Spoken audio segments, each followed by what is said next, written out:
ಇವತ್ತು SFI ಹೋರಾಟ ಮಾಡ್ತಿದ್ದೀವಿ.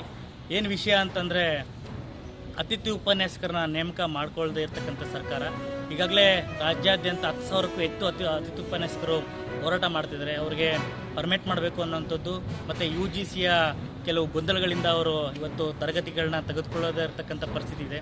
ಇದರಿಂದ ಕಳೆದ 1.5 ತಿಂಗಳಿಂದನೂ ಕೂಡ ಇವರು ವಿದ್ಯಾರ್ಥಿಗಳು ಭಾಳ ತೊಂದರೆಗೆ ಈಡಾಗಿದ್ದಾರೆ. ಇದರಿಂದ ಪಾಠಗಳಾಗ್ತಿಲ್ಲ, ಭಾಳ ತೊಂದರೆಗಳಾಗ್ತಿದೆ. ಮತ್ತು ನಿರಂತರವಾಗಿ ತರಗತಿಗಳೇ ಆಗಲಿಲ್ಲ ಅಂತಂದರೆ ಅವರು ಹೇಗೆ ಎಕ್ಸಾಮ್ ಬರೀತಾರೆ ಅನ್ನೋಂಥದ್ದು ಕೂಡ ಗೊಂದಲ ಇದೆ.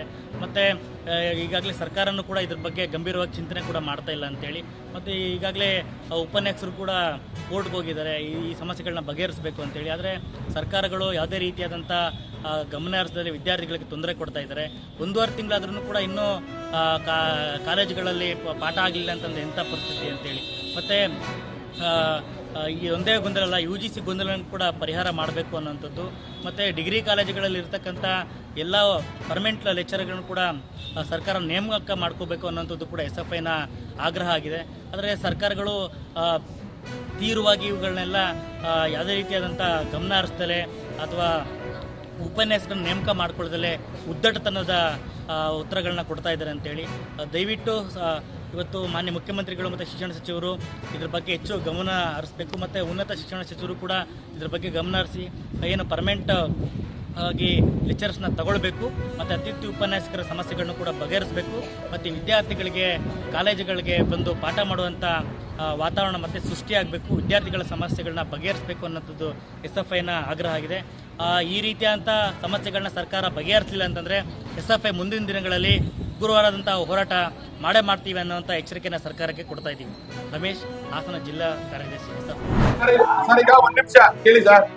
PDO ಇಂದ ಹಿಡಿದು EO ಇಂದ ಹಿಡಿದು ಯೋಜನೆ ನಿರ್ದೇಶಕರಿಂದ ಹಿಡಿದು ಚೀಫ್ ಅಕೌಂಟ್ಸ್ ಆಫೀಸರ್ ಇಂದ ಹಿಡಿದು ಇಷ್ಟೆಲ್ಲ ಆಗಿರೋದ್ರ ಮೇಲೆ ಏನ್ ನಮ್ಮ ಜಿಲ್ಲಾ ಪಂಚಾಯತ್ ಮುಖ್ಯ ಕಾರ್ಯನಿರ್ವಹಣಾಧಿಕಾರಿ ಇದ್ದಾರೆ, ಅವರು ಸಮೇತ ಇವ್ರ ಮೇಲೆ ಕ್ರಮ ಮಾಡಬೇಕಾಗಿತ್ತು. ಯಾಕೆ ಮಾಡಿಲ್ಲ? ಅವರು ತಪ್ಪಿತಸ್ಥರ ಇದ್ರು. ನಾನು ಹೇಳ್ತಿರತಕ್ಕದ್ದು, ಅವರಾದ್ರೂ ಇಷ್ಟು ದಿವಸ ಹಾಸನ ಜಿಲ್ಲೆಯಲ್ಲಿ ಇಲ್ಲೇ ಪತ್ರಿಕೆಯಲ್ಲಿ ಇಷ್ಟೆಲ್ಲ ಬಂದ್ರು ಸಮೇತ ಅಟ್ಲೀಸ್ಟ್ ಇದ್ರ ಬಗ್ಗೆ ಏನ್ ಮಾಡ್ತಾ ಇದ್ದಾರೆ? ಈಗ ನಾನ್ ಮೊನ್ನೆ ಮತ್ತೆ ಸಮೀರ್ ಅಹಮದ್ ಅವ್ರನ್ನ ಭೇಟಿ ಮಾಡಿದ್ಮೇಲೆ ಫಸ್ಟ್ ಅಧಿವೇಶನ ಟೈಮಲ್ಲಿ ಕೊಟ್ಟಿದ್ದೇನೆ, ಕಂಪ್ಲೇಂಟ್ ಕೊಟ್ಟಿದ್ದೆ. ಭೇಟಿ ಮಾಡಿದ್ಮೇಲೆ ಎನ್ಕ್ವೈರಿ ನಡೀತಾ ಇದೆ ಅಂತ ಹೇಳಿದ್ದಾರೆ. ಆಕ್ಚುಲಿ ಎನ್ಕ್ವೈರಿ ನಡೀತಾ ಇಲ್ಲ ಅಂತ. ಬಟ್ ಇಲ್ಲಿ ಅವ್ರ ಕಣ್ ಕೆಳಗೆ ಇಷ್ಟೆಲ್ಲ ಆದ್ರೂ ಕೂಡ ಯಾವ ಅಧಿಕಾರಿಗಳಿಗೂ ಅಟ್ಲೀಸ್ಟ್ ಕ್ರಮ ತಗೊಂಡಿಲ್ಲ ಅಂದ್ರೆ ಇದೇನು ಇವ್ರ ಉದ್ದೇಶ ಅನ್ನೋದು ನನಗೆ ಅರ್ಥ ಆಗ್ತಿಲ್ಲ ಸರ್. ನನಗೆ ಗೊತ್ತಿಲ್ಲ ಸರ್ ಅದ್ರ ಬಗ್ಗೆ. ನನಗೆ ಇವತ್ತಂತ ನೋಟಿಸ್ ಮಾಡಿರೋದ್ರ ಬಗ್ಗೆ ಇನ್ನೊಂದ್ರ ಬಗ್ಗೆ ನನ್ಗೆ ಏನು ಕೂಡ ಮಾಹಿತಿ ಬಂದಿಲ್ಲ. ಬಟ್ ನಾನು ಸಮೀರ್ ಅಹಮದ್ ಅವ್ರಿಗೆ ಹೇಳಿದ್ದ ಎನ್ಕ್ವೈರಿ ಕೊಟ್ಟಿದ್ದೀನಿ.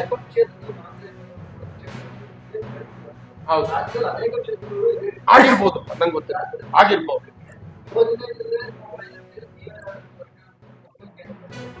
ಸರ್, ಈಗ ಇದ್ರ ಲೋಪದ ಬಗ್ಗೆ ಈಗ ಆಲ್ರೆಡಿ ನಾನು ಮಂತ್ರಿಗಳಿಗೆ ಇವ್ರುಗಳಿಗೆ ಎಲ್ಲರೂ ಕೂಡ ಮಾಹಿತಿ ಕೊಟ್ಟಿದ್ದೀನಿ.